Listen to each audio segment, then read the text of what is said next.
Bonjour Catherine Frade, merci de me recevoir dans ton joli lieu et de nous parler un petit peu, et même plus qu'un petit peu, de ta pratique et de ce que tu fais.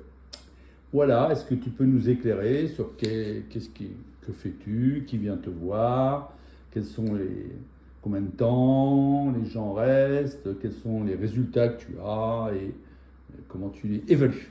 Voilà. Alors, merci Antoine, contente de passer ce temps-là avec toi. Écoute, ma pratique, elle évolue en fait au fil du temps, de l'évolution des gens et peut-être de la mienne et peut-être de l'univers d'ailleurs et du monde dans lequel on vit.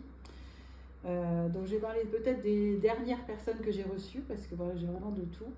Donc, j'ai pas de catégorie socio-professionnelle particulière. J'ai un pâtissier comme j'ai là, le dernier en date, c'est un journaliste de la télévision, d'une des trois chaînes, des grandes chaînes publiques. Ça peut être des coachs, des RH, j'ai un médecin, un psychiatre, beaucoup de professionnels de santé et de l'accompagnement qui viennent me voir parce qu'en fait, ils comprennent à travers moi qu'ils peuvent intégrer dans leur pratique une autre vision du monde qui est tout à fait complémentaire à celle avec laquelle on a enseigné en France en tout cas. Et donc cette vision, je rajoute en fait à la vision occidentale de ma pratique de psychologue intégrative, psychologue du travail et docteur en pharmacie, tout ce que j'ai appris en Ayurveda, en Inde ou en Californie, ou avec les accords Toltec au Mexique, et éventuellement les machines russes pour mesurer les énergies, puisque je cherchais à quantifier ce que je faisais. Donc du coup, j'ai des gens qui peuvent être très cartésiens, qui viennent me voir et qui sont passionnés par exemple par la machine BioWell, qui montre exactement en joule la variation des énergies, comment les chakras sont alignés, etc. Donc par exemple, j'avais une fois un ingénieur du CEA, il m'a dit oh, c'est top génial, c'est exactement ce que je fais au travail. Et puis j'ai aussi des gens qui sont hyper spirituels et qui ont compris qu'en fait, beaucoup de choses, voire tout peut-être, se jouent d'abord dans l'invisible. Donc l'un complète l'autre, donc je m'adapte en fonction de l'ouverture de la personne, son type de formation, là où elle en est. Super. Et euh,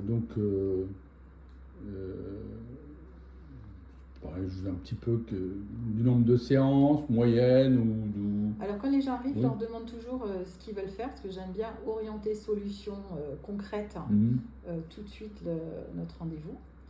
Euh, donc il y a une phrase que j'aime bien, c'est si vous aviez une baguette magique, qu'est-ce que vous aimeriez obtenir avec moi maintenant ou sur le long terme, hein, sur un travail plus long. Super. Comme ça on retire le max de limitations qu'on peut se mettre, sachant que bon, on se limite quand même. Hein. Mais ça me donne une idée de là où il faut aller, là où la personne souhaite aller en tout cas, parce qu'il n'y a pas de il faut dans la vie, en fait il n'y a pas de il faut ni on doit, on fait chacun comme on peut avec le moment présent. Alors, il y a des gens qui viennent pour faire des bilans de compétences, où évidemment, moi j'ai toujours, on va avec le même corps au boulot et dans la vie personnelle. Donc, évidemment, quand on fait un bilan de compétences, on est obligé de voir qu'est-ce qui se passe tant dans la vie personnelle, relationnelle que professionnelle. Il y a des personnes qui viennent aussi pour développer leur business. En ce moment, alors c'est peut-être la conjoncture économique qui veut ça, pour avoir plus de clients, plus d'argent. Parce qu'en fait, l'argent, c'est les liquidités. Donc les liquidités, c'est l'élément eau. La vie coule dans nos veines et les émotions nous submergent. Donc la vie et les émotions, c'est aussi l'élément eau. Et donc souvent, dans les difficultés financières, il y a des difficultés de vie ou des difficultés émotionnelles. Donc après, en fonction de l'ouverture des personnes, on va aller plus ou moins loin et ça va durer plus ou moins longtemps. L'idéal, évidemment, c'est de faire entre 3 et 6, 9 rendez-vous, ça serait C'est pas génial. beaucoup. Non, c'est pas beaucoup parce que moi j'espace les rendez-vous de 2 à 4 semaines en fonction de la période d'intégration de la personne. Alors quand je dis intégration, c'est-à-dire la séance, le rendez-vous fonctionne dans l'instant, donc ça se voit sur le visage, ça se voit des fois dans la tenue corporelle, les gens se redressent, se remettent à avoir du tonus corporel, on dirait qu'ils viennent de faire un lifting et qu'ils ont gagné 10 ans, les yeux sont plus ouverts.